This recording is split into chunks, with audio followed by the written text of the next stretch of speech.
Well,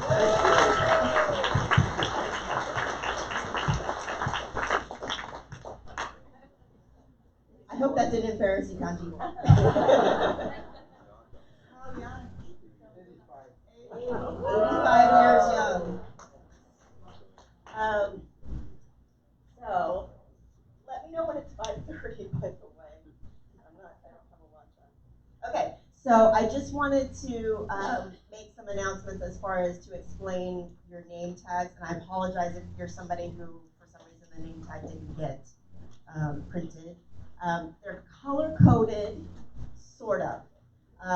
So if you have the Jerome Rohwer pilgrimage and it should either be in red, green, or blue. And if it's in black, that means that you don't plan on riding a bus. So it's all about buses. So there will be one bus leaving, 156 passenger bus on Saturday leaving from the Holiday Inn, which Stephen will be on. And then there will be two buses leaving from the Comfort Inn, 156 passenger and 147 from here. So it should depend on what color your tag is as to what bus you should get on. It's to help us make sure we don't lose track of anybody. If you plan to not ride the bus, or if you plan to ride the bus and I didn't think you were going to ride the bus, make sure you let me or Stephen know so that we can make sure there's enough space on the bus. There should be enough space for everybody. If everybody wanted to ride the bus with us, there should be enough space. But we just want to make sure. So before I introduce our keynote speaker, Duncan, I just wanted to ask, really briefly, if anybody who was here last year wanted to share a very brief story about their experience last year or what they learned or anything that they've learned since then. If anybody out there wants to share. Oh, look, Janice. She's not a plant at all. Hi, my name is Janice Hirohama. I'm from Manhattan Beach near Los Angeles, and I was a pilgrim last year. And I had a tremendous experience, totally coincidental. One of the activities at last year's pilgrimage was we went to an exhibit at the Butler Center for Arkansas Studies. And there was an exhibit there that paired artworks made by incarcerees with quotes from essays written by high school students at Rohwer. And they paired those. It was kind of curated by 7th and 8th graders currently in Arkansas. And passing through the exhibit, I see a beautiful watercolor painting by Ruth Asala, who went on to a wonderful career. And I saw the quote next to it, and it was from Herbert Yomogita, Rohwer High School. And I recognized the name. Herbert Yomogita was my cousin's ex-husband. So I talked to the curator, and she gave me her email address. I contacted her. She said, we have his original essay. Let me digitize it for you. She emailed it to me, and I sent it on to my cousin Pam, who gave it to her dad, who is now 91, 92 years old. And she sent me this wonderful photograph of her, Yomogita, sitting there holding his essay that he hadn't seen since he wrote it in the 10th grade at Rohwer High School. So that was a tremendous thing that happened, because of the pilgrimage. Very grateful for that. Anyone else? Oh, Paula.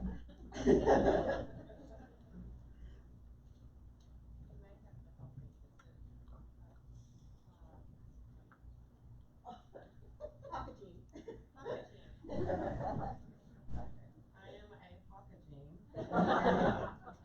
And I was first introduced to all of this last year because of the baptistry.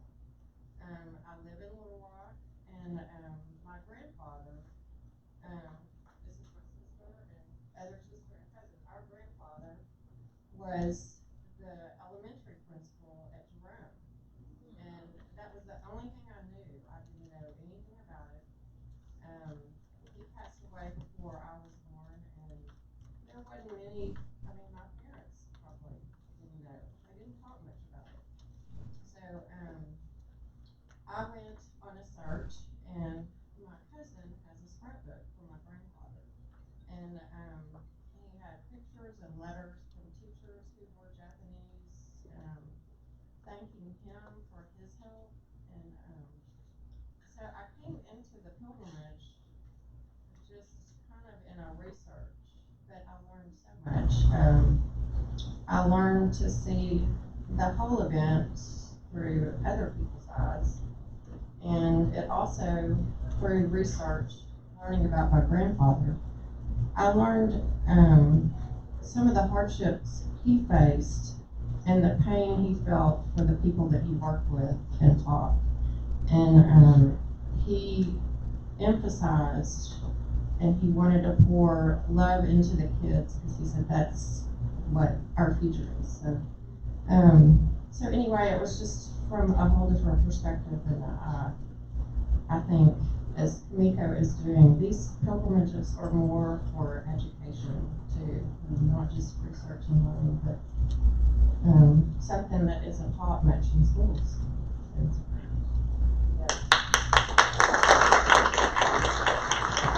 Thank you, Paula.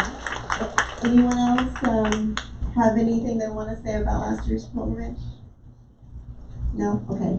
Well, I hope that this year goes just as well as last year. Fingers crossed. So, if you're ready, Professor Williams, I will introduce you. So, how many people have read the book American Sutra? Look at that already. It just came out. Well, Duncan Williams from UST is the author of that book, and he is going to dazzle us with some information about Buddhism in the camps. And we also have copies of his book up here, which I will talk about more after he is finished. So.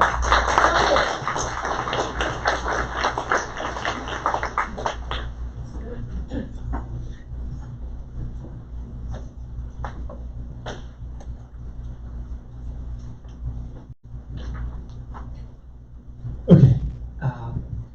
Thank you so much, Kimiko, for inviting me to be a part of this. It's really a great honor for me to join all of you. And I think my job is to not entertain you, but so until dinner starts at 6:30, I think I'm supposed to speak and maybe take questions or something. So. I will not go over a minute over when dinner starts, so that you're not waiting on me to finish or anything, but I will go as far as I can. I think I visited Little Rock in 2004.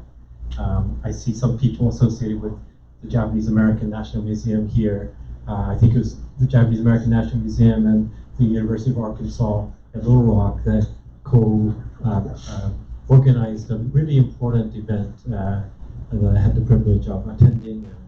That was my first time to visit Jerome and Rohwer. I took the bus then with Alice and Titus Uno, who I was with Alice maybe 4 days ago in Oregon.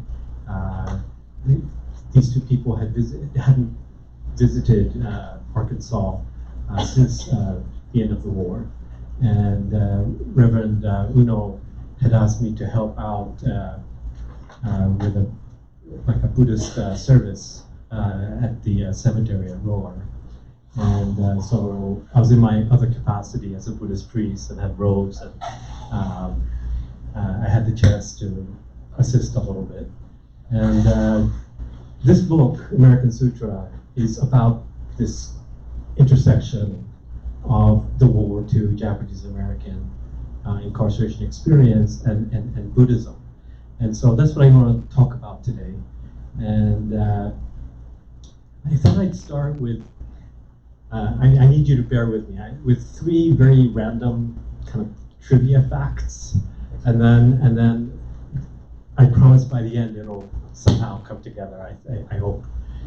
So the first thing I wanted to do was talk a little bit about some things that were in the news in the last couple of weeks, towards the end of last month.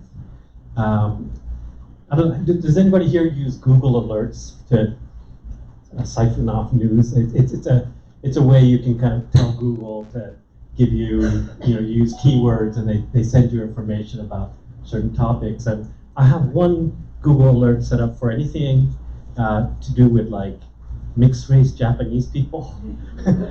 I was born in Tokyo, Japan, to a Japanese mother and a British father, and so actually I had no real, family connection to the Japanese American World War II experience, but for whatever reason, I have this Google alert about anything related to, if it says half Japanese or Hapa or things like that. And then I also, because of this book, and I've been working on it, I mentioned 2004, I came here to Arkansas. I had started working on this book a few years prior to that. It's almost a little bit embarrassing to admit, but it's taken a little bit over 17 years from conception of the book to its completion. And anyway, but over the years, I try to keep up with news about that kind of thing, about the World War II Japanese American incarceration. And usually those two Google alert topics don't coincide. But just recently, I had this Google alert in my half Japanese, mixed race Japanese thing that talked about a man who was age 95 years old, a World War II veteran who had served in the New Zealand Army as one of only two people of Japanese heritage who had served in the New Zealand Army during World War II. And that, I think many of you know, on March 15th, there was a terrible incident in which a man from Australia who had a certain white Christian nationalist extremist ideology carried out an attack on two different mosques in Christchurch, New Zealand. And on March 24th, there was a big rally in Auckland, New Zealand, where this man, John Sato, this 95-year-old gentleman, decided to attend a rally called Love Not Hate. Apparently, right after that March 15th incident, he woke up the next day and he felt that his values as a New Zealander had been violated by that attack, that Islamophobic attack on these two mosques. And he fiercely opposed the idea that New Zealand was only a white and Christian nation. And so he decided, he's a 95-year-old, but he decided that he's going to go to the local mosque to a vigil that he had heard about on that day. He didn't even know about the bigger rally later that afternoon on the 24th. So he went to the mosque and learned about the fact that there was a rally. He took 4 buses to get there once he learned about it, because he wanted to show that his values were about love and not hate. And so he's late to the rally, so you can see, and he's 95, so he's at the back, but a fellow protester and a policeman are on both sides of him, helping him make a statement about something. A few days later, I got a Google alert about the March 30. It was a kind of combo of a pilgrimage like the one we're on, but to Crystal City, Texas, one of the other camps, not a War Relocation Authority camp, but one of the other Japanese American confinement site camps, a family reunification kind of camp, and it located a little bit outside of San Antonio, Texas. And there was a news article about it, and in the news article, it's a PRI piece. I saw, I think, a Densho reporter, but a PRI piece, and I saw a photo of, I was like, hey, there's Reverend Ron Kobata from the Buddhist Church in San Francisco in the piece, doing some, like a service or some kind of, I I should say not service, but like a gathering at the Crystal City pilgrimage, and how it was a story about how these Japanese Americans had then gone on after visiting the Crystal City location to somewhere else not far away called Dilley, Texas, also outside of San Antonio, to the South Texas Residential Family Center, a place that today holds roughly 2,400 women and children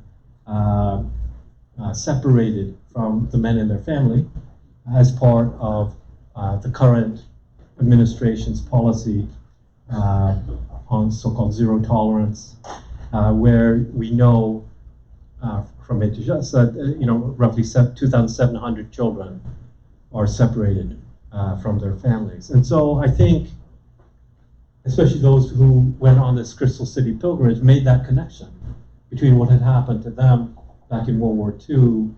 This was a camp that often the fathers had been taken away to Army and Department of Justice camps, and later in the war were reunified with their families. And so I think that connection about inclusion and exclusion in America was in their minds. And they had a project called Tsuru. I think some of you may have even participated. I think Kimiko, you were part of Tsuru for Solidarity, a goal to make 10,000 tsuru, or Japanese origami cranes, a symbol of a kind of a better hope for a future. And I think they got 25,000 cranes ultimately, 150 boxes, and it got sent to Texas, and these Japanese Americans and others in solidarity on this pilgrimage placed them with a statement about belonging in America. Who is included? Who is excluded? So these were two little Google random news bits. And I have three little random things I wanted to start with. I see a few people I know in here, and but I'm going to just ask, and I know a few of you probably know the answer to this. Berkeley. I used to be on the faculty at UC Berkeley before my current university in Los Angeles, but how many people here know why Berkeley is called Berkeley? Anybody? No. Oh, okay. I was going to call on people. Okay, nobody call on. So, there's a man called George Berkeley in the British, Berkeley in the American English. But and when in 1868 the university was being considered for construction and building in where is today is the city of Berkeley and the campus of the University of California, there had been in Oakland right next door a college, and the trustees of that college apparently were trying to found a much larger educational institution, and they would call it the University of California. And they were standing where today in the city of Berkeley is this place called the Founder's Rock, and they were looking towards where the Golden Gate Bridge would be today. There's no bridge there at that time, obviously, but they still call the Golden Gate a passageway to view the Pacific Ocean. And they were looking that way when one of them thought of a poem written by a well-known Anglican bishop, philosopher, and poet from Great Britain, who had written a poem called America. And I'm not going to read the whole poem, but verses 3 and 4 say this: "Not such as Europe breeds in her decay, such as she bred when fresh and young, when heavenly flames did animate her clay, by future poets shall be sung. Westward, the course of empire takes its way. The first 4 acts already past, a 5th shall close the drama with the day. Time's noblest offspring is the last. Apparently that line, westward, the course of empire takes its way, that's what hit the trustee's mind looking across the Pacific. This idea that an educational institution that would, bring civilization to California, learning and civilization, he somehow thought about this poem. A poem that this man in Europe wrote about his imagination of what America as a nation is. And he's saying something about how there's a new opportunity. There's been 4 acts, an earlier history of this civilization in Europe, but a new act, the final act, ordained by God, is going to come to America. And that England would become New England. York would become New York. And that civilization would move ever westward, right? That alongside Christianizing and so-called civilizing, I say so-called because it presumes that the lands going westward were not already civilized, a presumption I would contend with, but that was the idea, right? And that trailblazers and pioneers would move ever westward in what some would call manifest destiny, a move ordained by God to kind of move ever westward. And so today, what I want to talk about is this idea of what is America and what does American belonging mean? How does inclusion and exclusion work? And what does that have to do with the World War II Japanese-American incarceration? So I hope it'll become clear by the end. And I'm going to start with a different poem to try to make this point. And it's a poem from this World War II Japanese-American incarceration period, written by, this time, not an Anglican priest, but a Buddhist priest who had a community before the war in Los Angeles, a Zen Buddhist community. His name is Nyogen Senzaki. And it's a poem he writes right about when he is about to be forcibly removed from his home to go to a horse stall in Santa Anita. So he's talking about this forced removal and incarceration that is expected, and he writes this. I'm sorry. Not when he's leaving to go to Santa Anita. He's already at Santa Anita, and he's leaving there to go to Heart Mountain, I should say. So he's about to go there, and he writes this poem. This morning, the winding train like a big black snake takes us as far as Wyoming. The current of Buddhist thought always runs eastward. This policy may support the tendency of the teaching. Who knows? It's an interesting poem.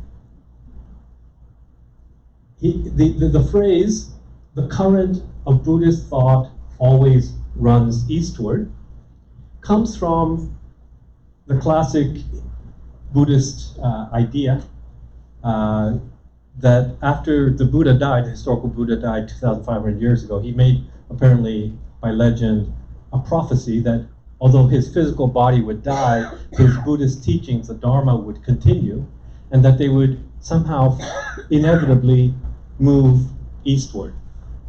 And so in 7th, 8th century Japan, in the Nihon Shoki and Nihon Ryoiki later, they would talk about how Buddhism moved eastward from India through China and Korea to finally come to Japan. But this guy, in 1942, having been evicted from his place in Los Angeles, moved to Santa Anita and now to Wyoming, he's saying this policy, the forced removal and incarceration, maybe it's supporting the Buddhist teachings of moving eastward. Now I bring up this poem because it does something about how we might flip the map, how we might shift our perspective about what it means to be American. Because if you think about it, for most Asian people who came to America, like Senzaki, he came when he was like 20. He had read a biography of Benjamin Franklin when he was in Japan. He got excited and just came to America. He served as he's a Buddhist priest, ordained Buddhist priest, but he served as a houseboy in some white family in San Francisco.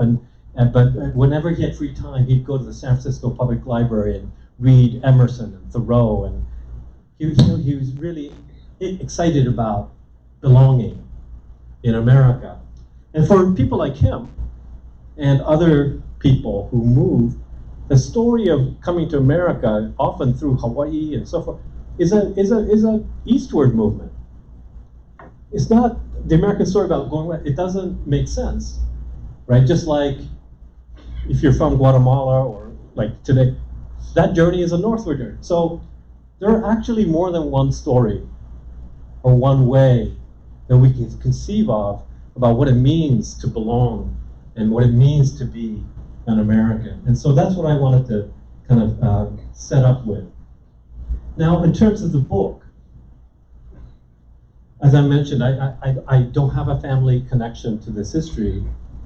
And so, embarrassingly, when I first encountered the story about the World War II Japanese-American experience, this was right after I had just finished my PhD at Harvard, and I'd worked with a professor called Masatoshi Nagatomi, 1958. He was the first professor of Buddhist studies at Harvard. I worked with him in the 90s, and I was his last student. And I had just finished, and then I got the news from his wife that he had unfortunately passed away, and would I, as kind of like the youngest student at that time, like help the family out with sorting through his books. And he had, because he had been a professor for so long, he had this amazing collection in his office. And so she asked me, hey, we want to probably donate the books to a library. And today, actually, the Nagatomi collection is at the Institute of Buddhist Studies in Berkeley, California. But to do that, she was like, can you pick out anything that looks personal in nature?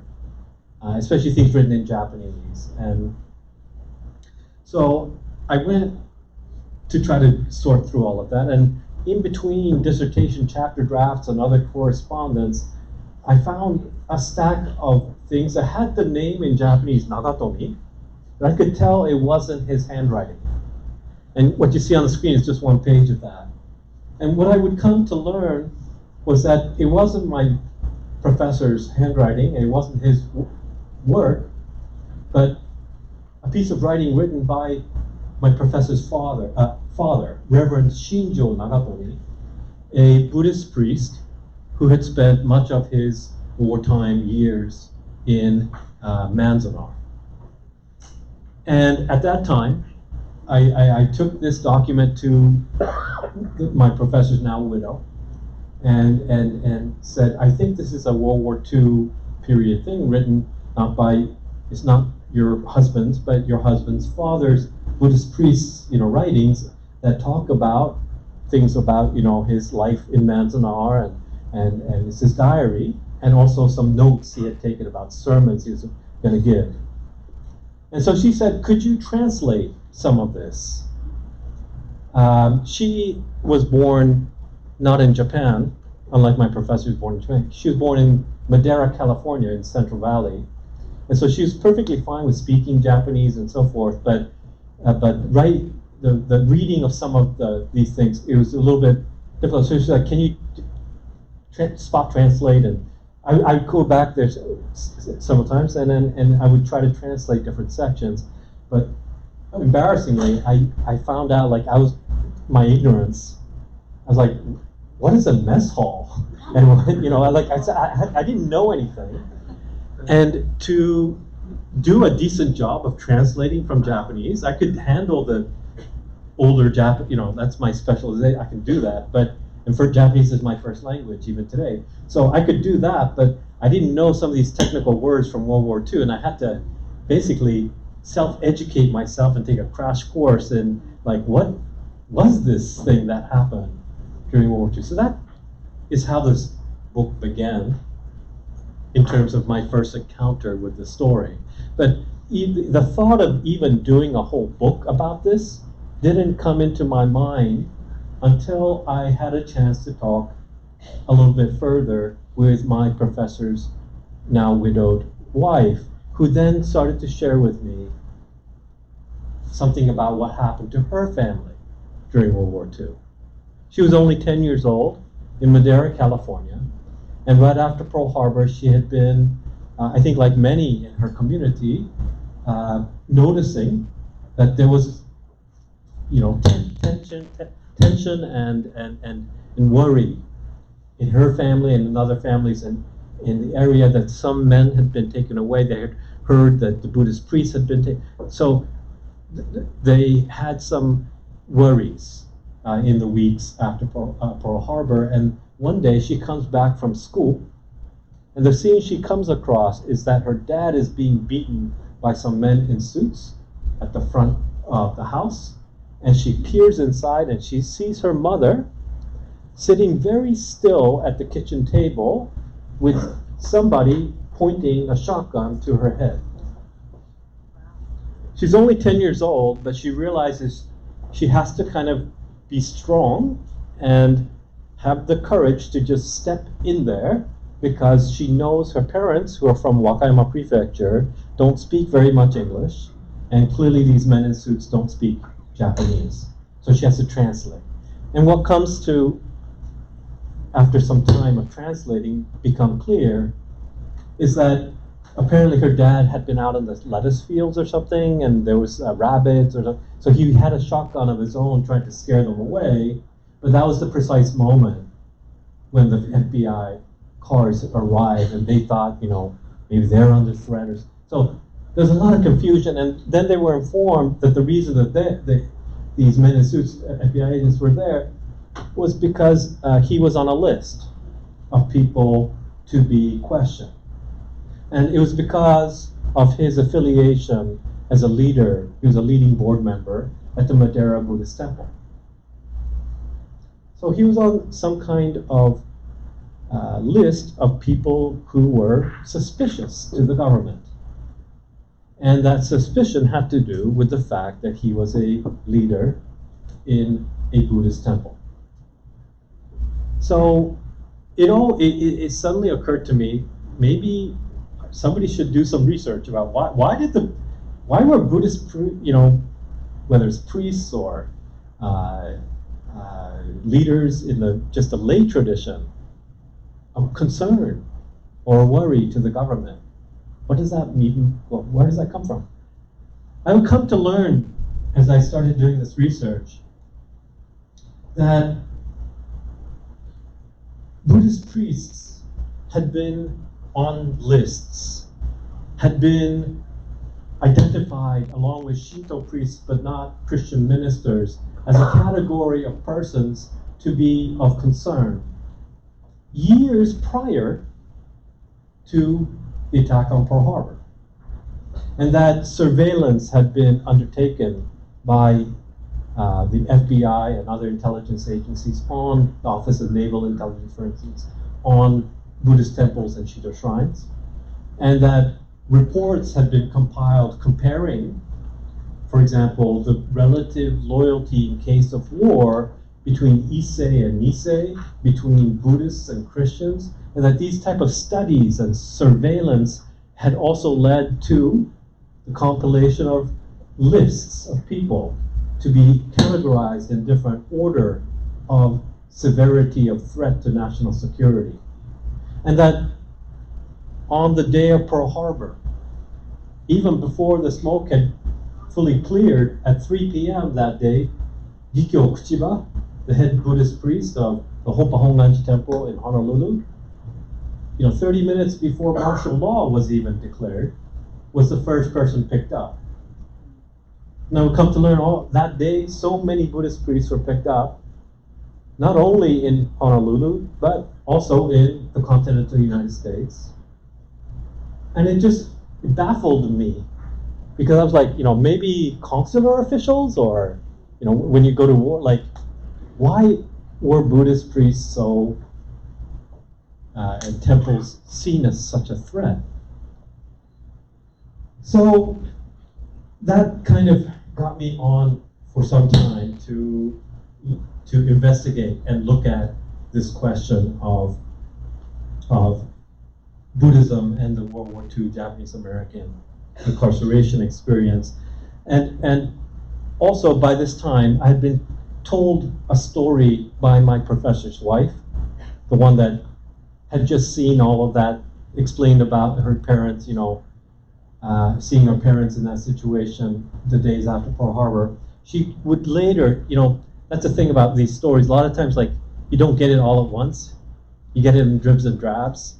And it took like 4 different occasions before I fully learned what happened with her family. But she would tell me another part of the story, which was that some time after that first FBI visit, her dad was like, just because I'm a board member at the Buddhist temple doesn't mean I'm a threat to America.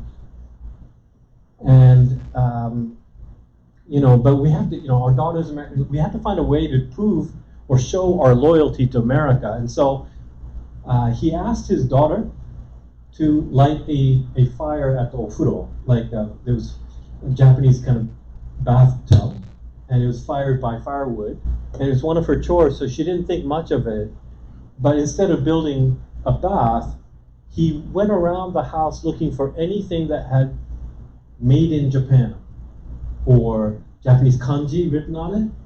And for her, as a 10-year-old girl, the worst thing was he got it's called the Hinamatsuri Ningyo, like the Girls' Day dolls, and brought them and placed them all into the fire. But he had this one set of documents that he hesitated about putting in that fire. And, for her as a 10-year-old girl, again, she was like, what could be like more important than my dolls? But he would explain that he had a Buddhist sutra, a scripture, a sacred text that had been handed down generation by generation to him, and that he just couldn't throw that into the fire. And also, because he was on the board of the Madeira Buddhist Temple, he had all the minutes, all the board, notes from the founding of the temple until December 1941, and that it wasn't something that it wasn't his to throw away or burn into the fire. So this story to me, it's one of the stories that opens the book, but it represents for me one family that said, you know what, we may be under suspicion, and we're willing to burn away our Japaneseness to prove that we are not a threat and we belong here, but we're not willing to burn away our faith, our Buddhist faith. And so much of the book is about stories like that, about families who are, and individuals who are trying to make an assertion that even though whatever the government thinks, we can be both Buddhist and American at the same time. Now, I think this is not the audience that I need to explain Executive Order 9066, and except to say that I think we all know how thorough that executive order was, or what that the effects of that in terms of everybody. This is now no longer about picking up Buddhist priests, right? This is no longer about some kind of selective internment, but a mass incarceration that is going to pick up anybody of Japanese ancestry.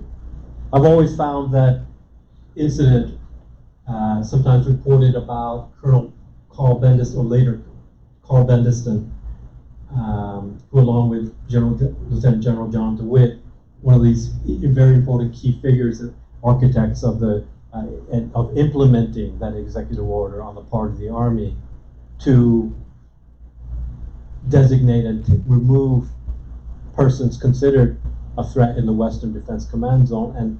And he goes apparently to Los Angeles and has a conversation with Father Hugh Lavery he's a Catholic, at an orphanage where run by the Marinals, where there are 3-year-olds, 5-year-olds,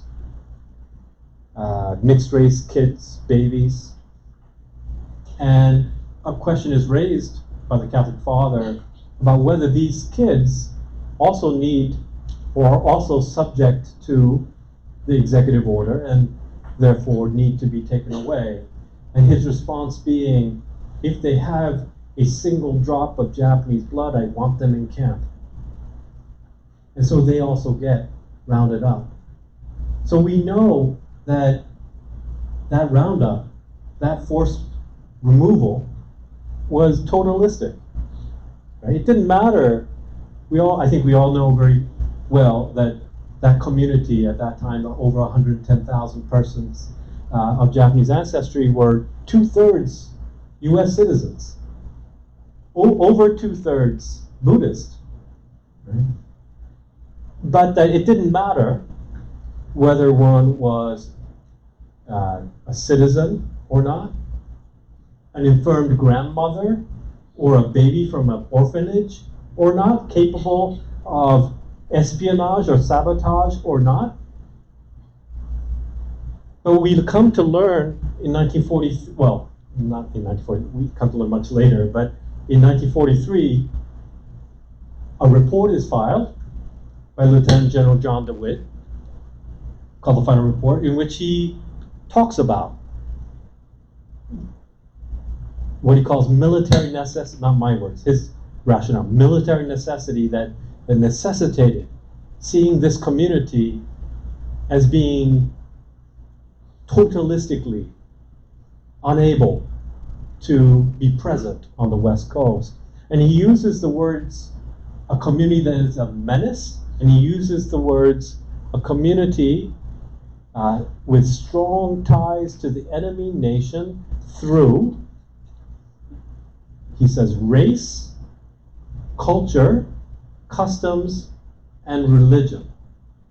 And so in at least his mind, the fact that this community is majority Buddhist is also one of the reasons why somehow, unlike, there's no mass incarceration of all Italian Americans, all German Americans, right? There's selective internment of them, of Italian and German nationals. But so there's something about the fact that this group, there's a conflation of national origin race, but also of religion as being a factor as to why this mass incarceration happened in the first place. Oh, that slide is just to say,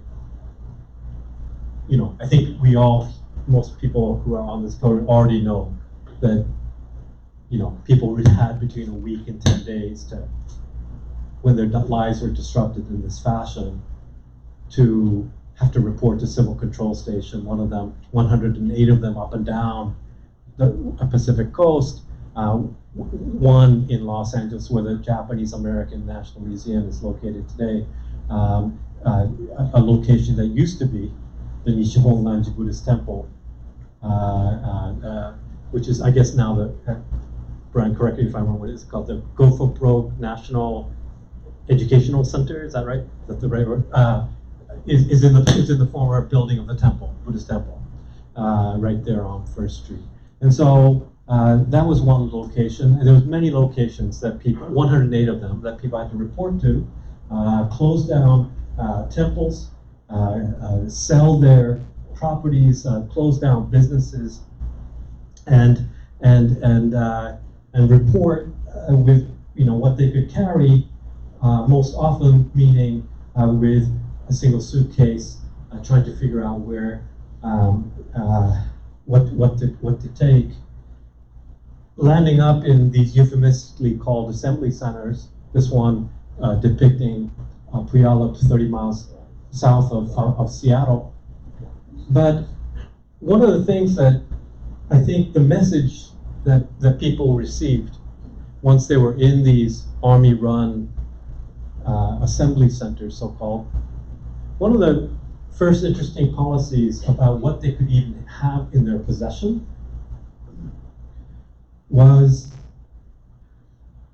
an order that went out that said, if you have anything written in Japanese, for example, a Buddhist sutra, or even like a book of poetry or something in Japanese, that was now considered contraband. Because the Army had a policy of no possession of Japanese language books, and no gatherings in Japanese. So I meant like Buddhist gatherings where you probably chant different scriptures in Japanese, or the service to be conducted hybrid of English and Japanese. You couldn't gather. And then the only exception to this was that if you had in your possession, so in other words, if you had any of these type of books, that was to be deemed contraband, and you'd be in huge trouble if you were discovered with them. But the exception was if you had a Christian Bible in Japanese, and number two, if you had a dictionary that had English and Japanese, right? That was okay. In other words, Japanese was only okay if it somehow aided in Christian conversion or in English speaking. So I sometimes call this Anglo-Protestant normativity. It's an academic word, I guess, but this presumption that what it means to be American is to speak English, Anglo in both the whiteness and also speaking English only, and being Christian. That was the presumption of the image in the minds of the administration, the Army at that time. This is a photograph I wanted to show because, as I tried to say earlier, there are other views, other perspectives. This is a family at the Portland International Livestock and Expo Center, the Portland so-called Assembly Center. Many of these places stand on like their former horse racing tracks or livestock, like fairgrounds, like Puyallup. And then this family is the Tarakawa family. The father was the Buddhist priest at the Oregon Buddhist Church. And this is his daughter, Hiroko Tarakawa, playing checkers with her friend Lillian Hayashi in one of these places. But you can see that they had, a lot of these, like if you're in a horse stall, maybe they put some fresh wood on the ground, but that smell of horse manure doesn't just go away so easily. You're in a kind of degraded situation, and I think families were like, we need to try to find some way to bring some normalcy into our lives, some decency and dignity in our living conditions. And this is one family's way of doing it. But in addition to trying to find a way for their physical environment to be more decent, they were also, I think, putting their faith on display. You see a photograph of the Buddha on the wall next to a large American flag.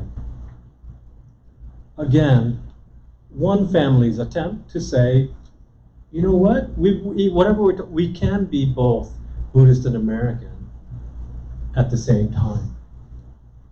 So as people move from there to different camps, one of the things I noticed was that, so many people lost so much during those, everything you worked for those decades prior to the war. I think especially the older Issei people, the diaries I translated for the book from Japanese to English because that's what I felt like I could contribute. The kind of depression people had about everything they worked for and lost. That dislocation from home, I think those were the moments when, and I think it was the same thing for Christians too, but for the people I studied for my book, Buddhism provided at a time of loss something about how to handle that loss.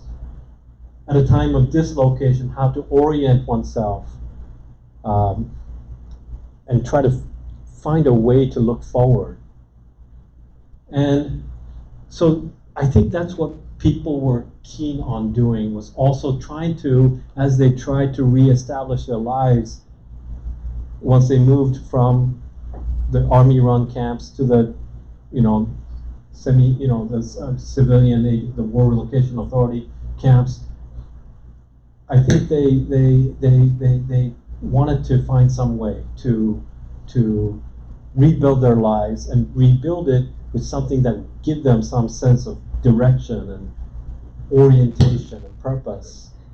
And so for that reason, I found so fascinating how people were so creative.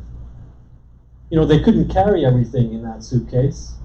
And so they had to recreate that life using what they could find. In the bottom left is one camp. A Buddhist priest, didn't bring their ojuzu, or it's like a prayer, Buddhist kind of prayer bead. They had peach as a fruit there. So he kept the peach pits until he had enough to make that.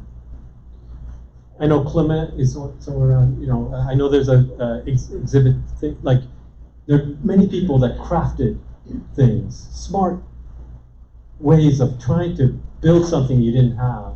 The other photograph is kind of mid-construction and kind of before and after photo of building a Buddhist altar so that you could have a place, a house of worship, as it were, a temple.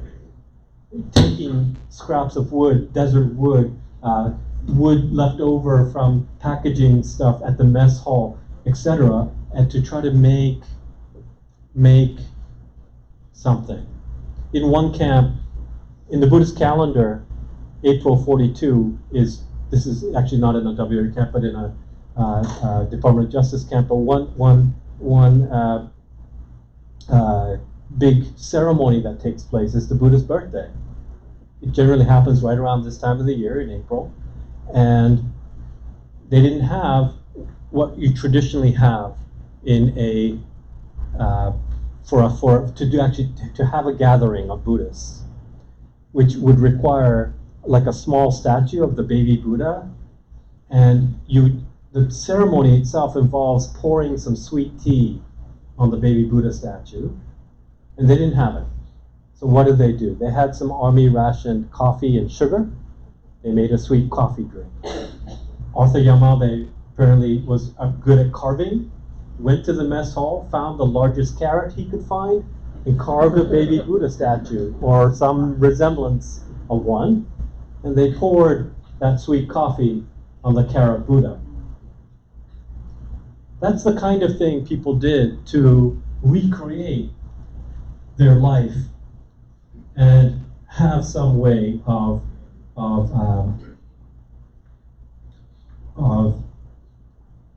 thinking, bringing perspective to their life. This is I translate from Japanese, one Buddhist priest's diary. I translated quite a few, about a dozen Buddhist priest diaries in the book. But one of them comes from LA, the Koyasan Temple, for Bishop Setsu Takahashi. And he writes in his diary about just being not so happy about being transferred to all these camps. And one of them was in Camp Livingston in Louisiana, and how he tried to practice Buddhism and copy sutras and his copy script, but He's so swamped, like so hot, and the sweat would drip on there and ruin his clothes. So he was like complaining in his diary, and then the main thing he also complained about was these searchlights that would go through he was in one of these camps that were a little bit higher security, and they'd have the armed guards stop you at night if you want to go to the bathroom, and the searchlights going through, and disturbing sleep. And so, but one day he comes to write this. I returned to the quiet and supreme life of walking alongside Kobodashi. Kobodashi is the founder of his form of Buddhism in the 9th century. And he says, as if trying to practice meditation under the moonlit pine, I had been viewing the guard's searchlights as the Buddha's sacred light and had been practicing Komyo meditation together with Kobodashi. So now he's using those searchlights. In classical Buddhist imagery, the moon is a kind of metaphor for the enlightenment of the Buddha. And in his form of Buddhism, they have this idea of bringing enlightenment and kind of having it pervade your consciousness or awareness. And so to bring the moon into your mind, to use the guard's searchlights, to not be a hindrance, but to be an aid to practicing Buddhism. And there's another metaphor that I want to talk about before. I want to talk about at least one thing about Rohwer and Jerome, so I'm going to talk about that in a moment. But it's important for me to explain this metaphor before I do. It's a metaphor called the lotus flower blossoms above muddy waters. And in the Buddhist tradition, there's this idea that, like the moon, the lotus flower is also a symbol of the Buddha's enlightenment, also of the Buddha's kind of liberation, freedom. But the muddy waters is this metaphor of the world of suffering, the world where anger and hatred and difficulty happen. And that the idea is you, by living a spiritual life, over time, you're able to rise above it and have this wonderful, beautiful, pure lotus flower blossom above that muddy water. Right? But what I found interesting, this is my friend read my book, and he decided to draw this drawing for me. It's a lotus flower. The muddy water, it kind of looks a little bit like America with the barbed wire. Anyway, I think he was trying to make a point. But I found this other story of another Buddha's birthday, when somebody, a Buddhist priest who had been arrested right on Pearl Harbor Day, December 7th, 1941, I think you might recall, was a Sunday. And so he was in his robes at the temple when the FBI came and picked him up, and they didn't even give him the courtesy of going home to get a suitcase and pack anything. And so there he was in April 1942, and he was asked to give the Buddhist sermon at the Buddhist birthday ceremony, and he employs this metaphor. He says, look at my robes. I haven't had a change of clothes since December. It's pretty dirty and dusty, and it's like the muddy world. But we don't have to be unfree. We can find freedom in the very midst of this unfreedom. He would come to also say in his sermon that when you put a flower, lotus flower or any other flower, in sterile, pure water, it actually can't grow. You need the muddiness, the nutrients in the mud, for that flower to actually blossom and rise up. So that's what he said.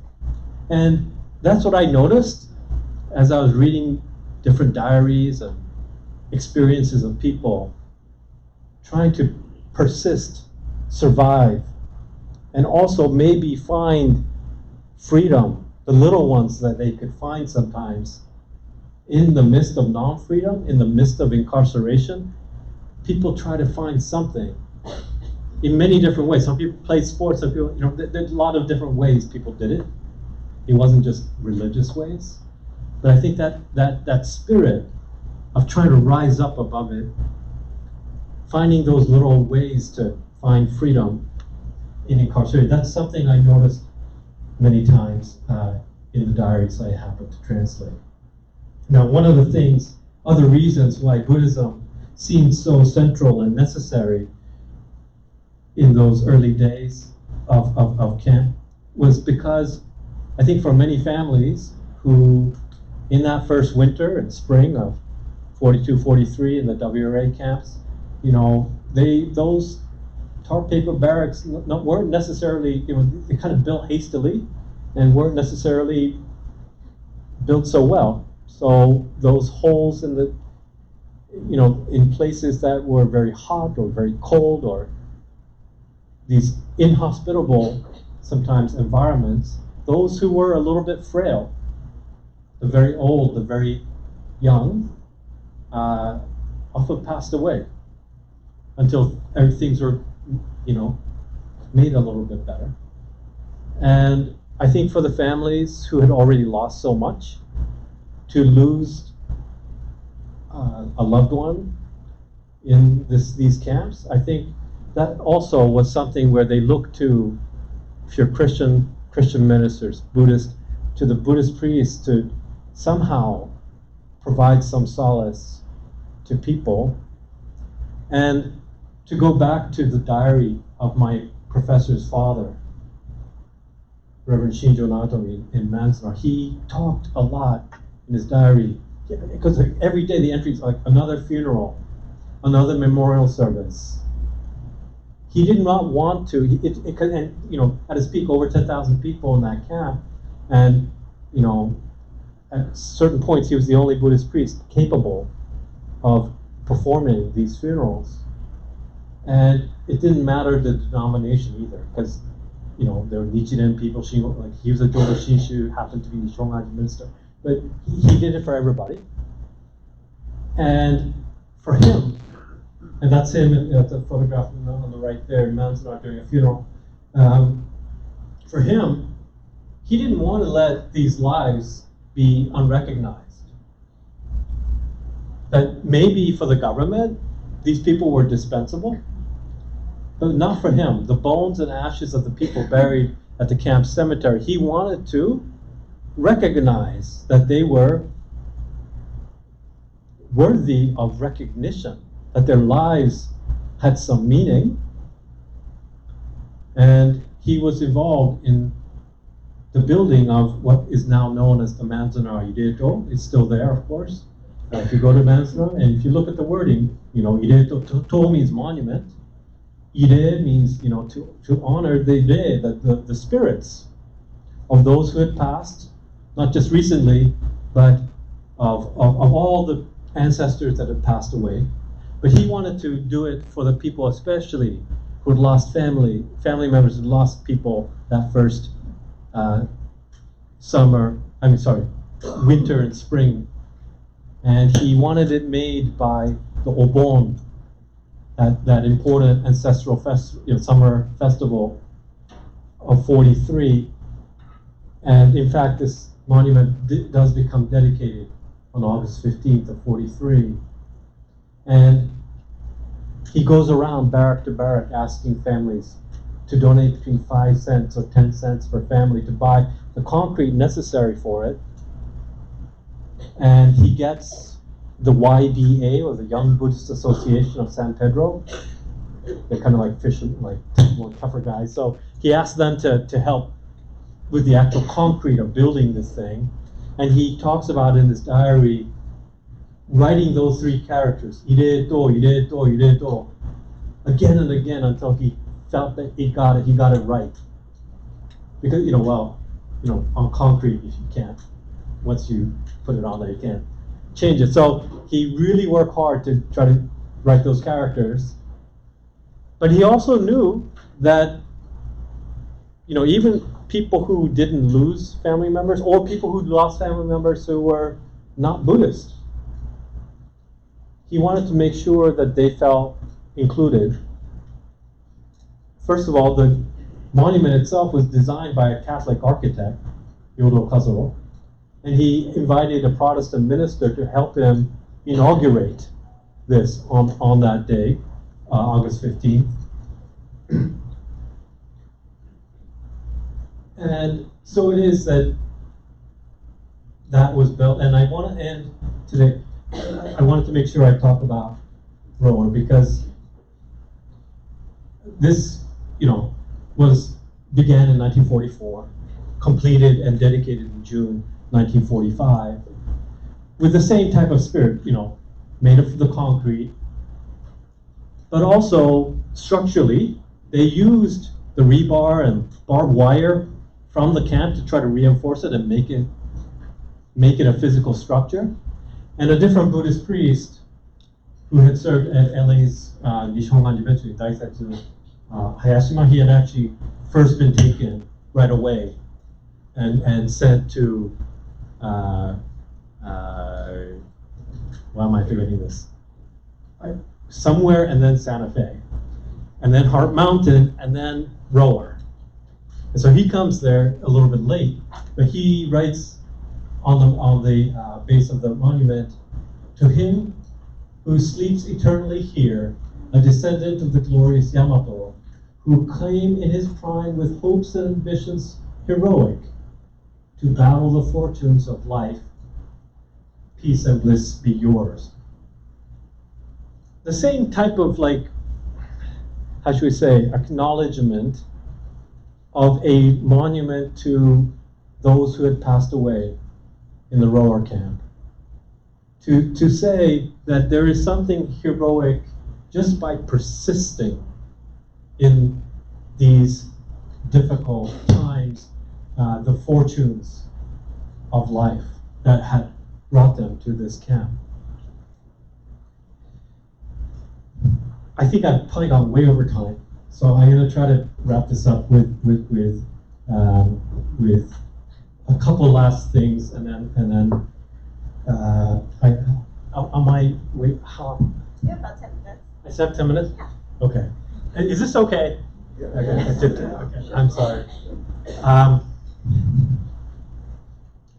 wanted to say a couple more things, and then we'll close. I mentioned the necessity on the side of the people, and I was going to show also, this is a picture from Manzana Bukkyokai Boldori, 1945, August 15th. People began by 43 to take off the shackles of this assumption that you can't be Buddhist and American at the same time. And they began not just as individuals, families putting up an American flag and a photo. They started to come out in mass, in thousands, in every camp, to say we can be both Buddhist and American at the same time. And the administration, the WRA, had to recognize that the majority of the population was Buddhist. And in different camps, they now had an official policy of giving worship space to Catholics, Protestants, and Buddhists, one per religion, the tri-faiths. And I think, as you know, this crowd would know, 43 was also the year, though. This was done because, if you imagine, there was a little bit of an irony of prosecuting a war and rhetorically talking about fighting for democracy and the freedom, and Roosevelt used the word the four freedoms, one of which is religious freedom. And so therefore, to not permit that American ideal would have been too much of a contradiction. But 43 was also the year that the somewhat infamous leave clearance forms, sometimes colloquially known as loyalty question or something. I think we all know about question 27 and 28, in that you know, will you forswear allegiance to the emperor? Will you serve in the United States Armed Forces? These questions that if you answered from the government's point of view the wrong way, you were segregated out and put into a different, So I think we all know that is. But question number 16 is lesser known, the question about religion. And if you answered, this is again a leave clearance thing, so the government is trying to say, trying to determine if an individual is going to be deemed somebody who is able to be released to, say, a free zone like Denver or Chicago or whatever, or serve in the military or whatever, leave camp, right? Based on their so-called loyalty. And if you answered Christian on that question, you got +2 points. If you answered Shinto, you were automatically barred from leave clearance. If you answered Buddhist, you just got -1 point. Right? So even though on the surface, the WRA looks like it's trying to uphold religious freedom by giving space to 3 religions, still behind the scenes, these suspicions, these assessments about people based on religion as to their loyalty to America still continue. If I had more time, and I'm happy to talk to you, I would have talked to you a lot more about the same type of structure that happened in those who served in the 442, 100th 442, in the MIS. These questions around, can you be both Buddhist and American? Can you have a Buddhist chaplain assigned to you? Can you have B on the dog tag? At that time, you could serve in the military and have P for Protestant, C for Catholic, H for Hebrew, Jewish, or X for other. And there was a campaign from people within the camps writing, siblings, parents writing to DC saying, it was called the B for Buddhism campaign, to somehow recognize that Buddhists, Japanese American Buddhists were, serving and dying for their country. I want to end with one last poem by the same person. Oh, by the way, this is a picture from Rohwer of,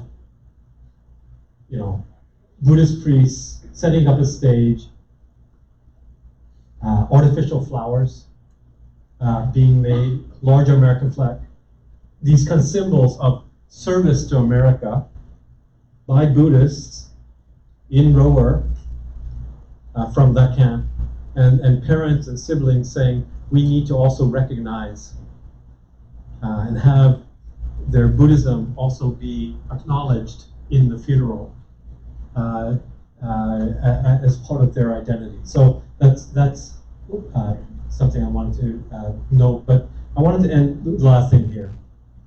The guy that wrote that first poem about that train going, eastward to Wyoming, this is the one that he writes before he's going to the horse stall.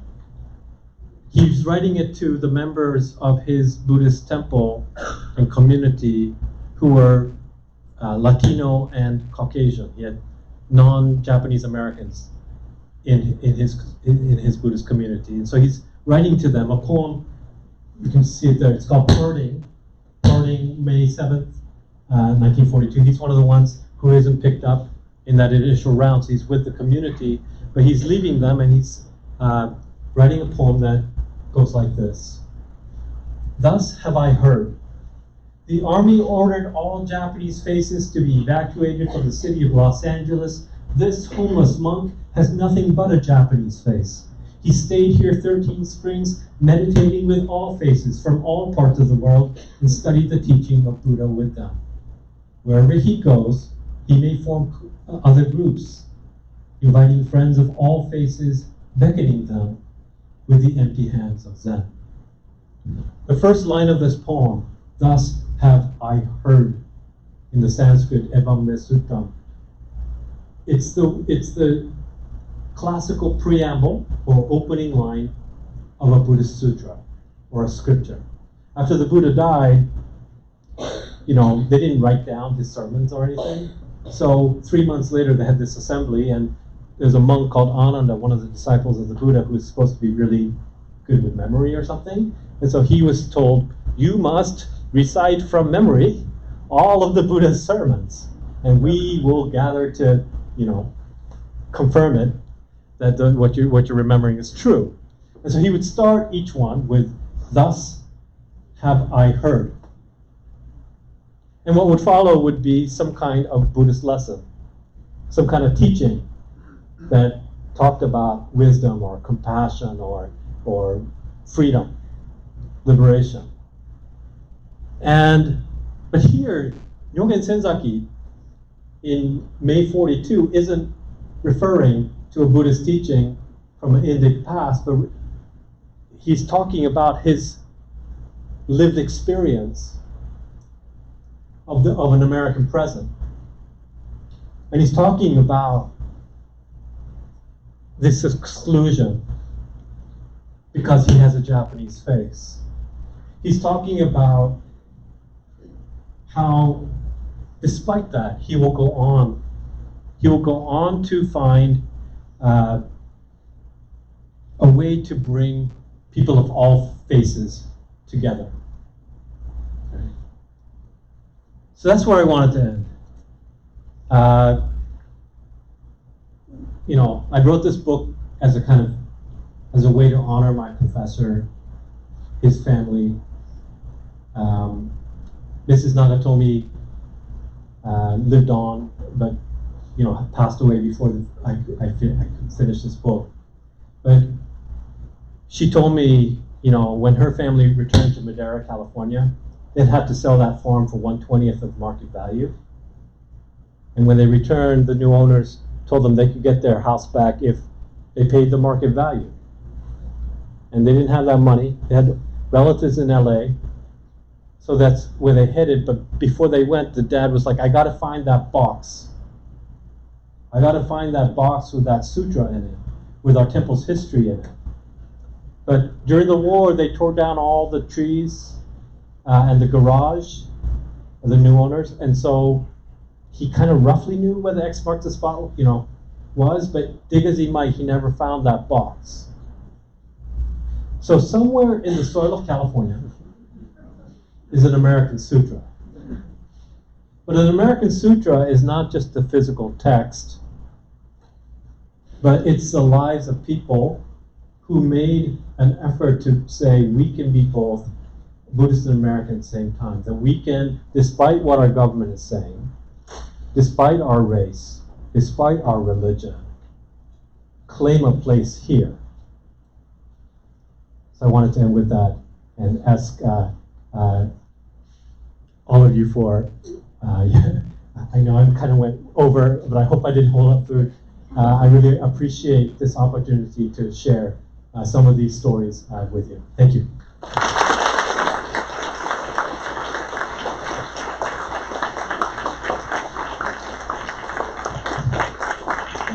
you. Give Professor Williams one more hand.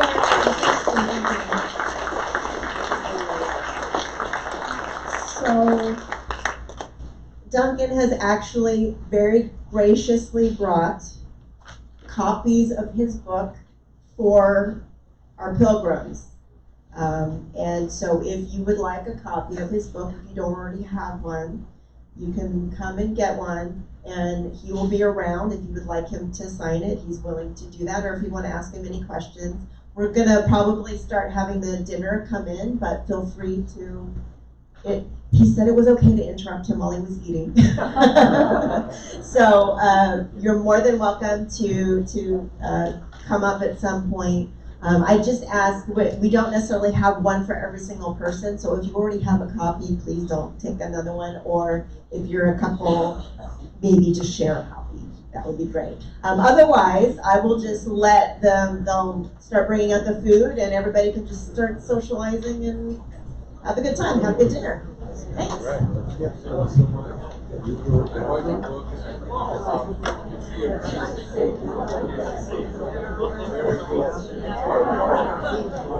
Oh, yeah.